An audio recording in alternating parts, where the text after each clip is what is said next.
Ako si Elmo, 25 taong gulang at bagong lipat sa isang lumang apartment. Kailangan dahil galing probinsya, inisip ko na magtrabaho.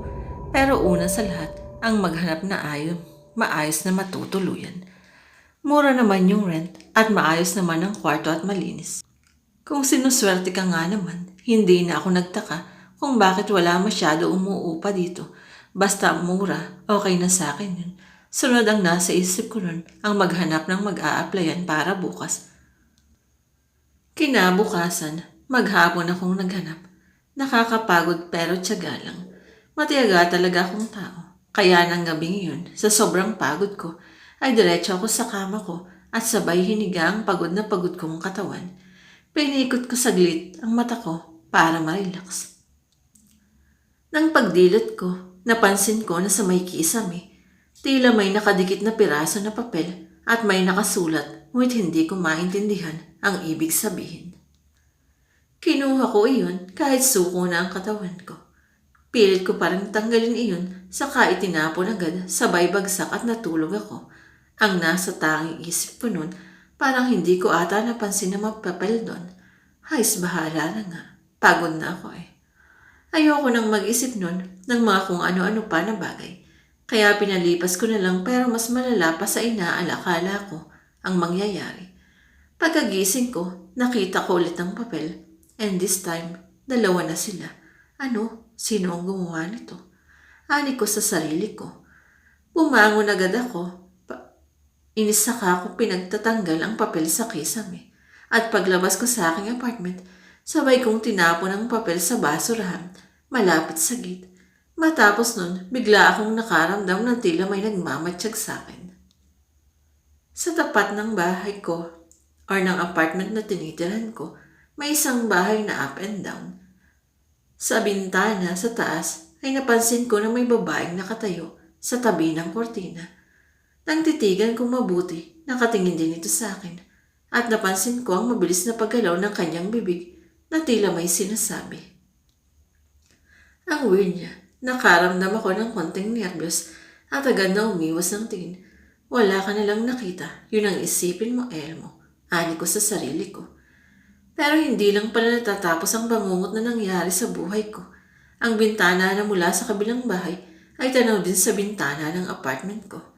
Napansin ko pag uwi ko na nakatayo pa rin siya sa bintana niya. Nagmadali akong pumasok sa kwarto ko. Natatanaw ko na nakatingin pa rin siya sa akin matapos kong sumilip ng bahagya mula sa bintana ko kahit gabi na. Nagsimula ang kaba ko. Pero sa kabila ng pangyayaring iyon, pinilit ko pa rin matulog ng maayos at kalimutan ang nangyari ngayong araw na to. Nagtaklob ako ng kumot.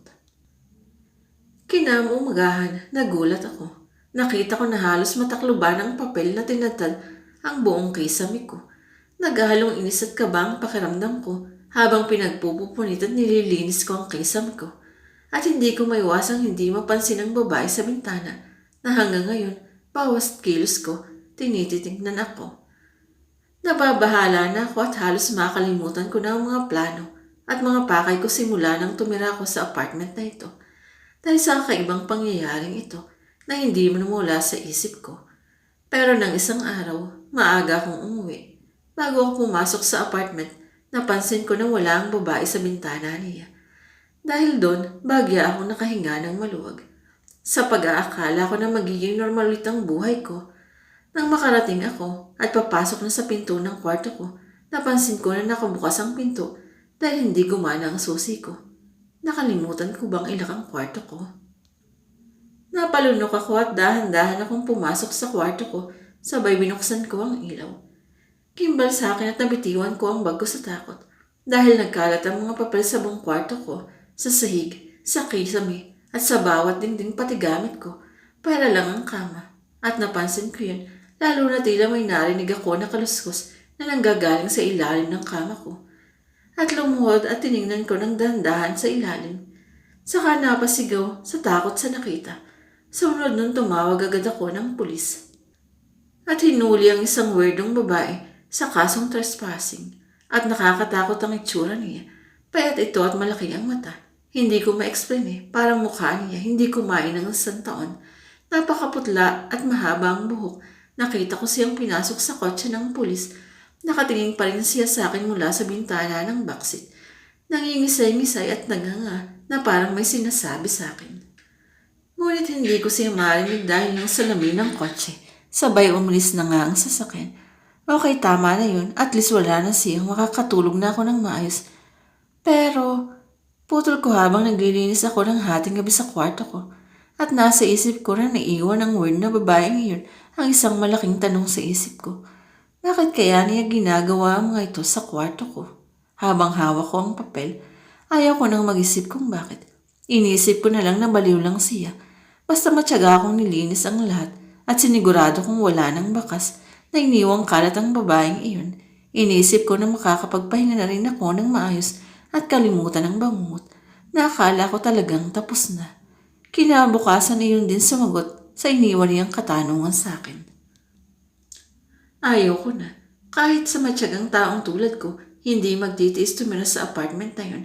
Naalala ko pala ang silbi ng word na papel na yun. Tila talisman o anting-anting mula nang nawala ang word na babae. Palagi na ako nakakakita ng mga taong walang mukha sa kwarto ko. Ayon raw sa kwento, isang pamilya daw ang pinatay sa kwartong yun at hindi na nasolba ang kaso. Kaya napilitan akong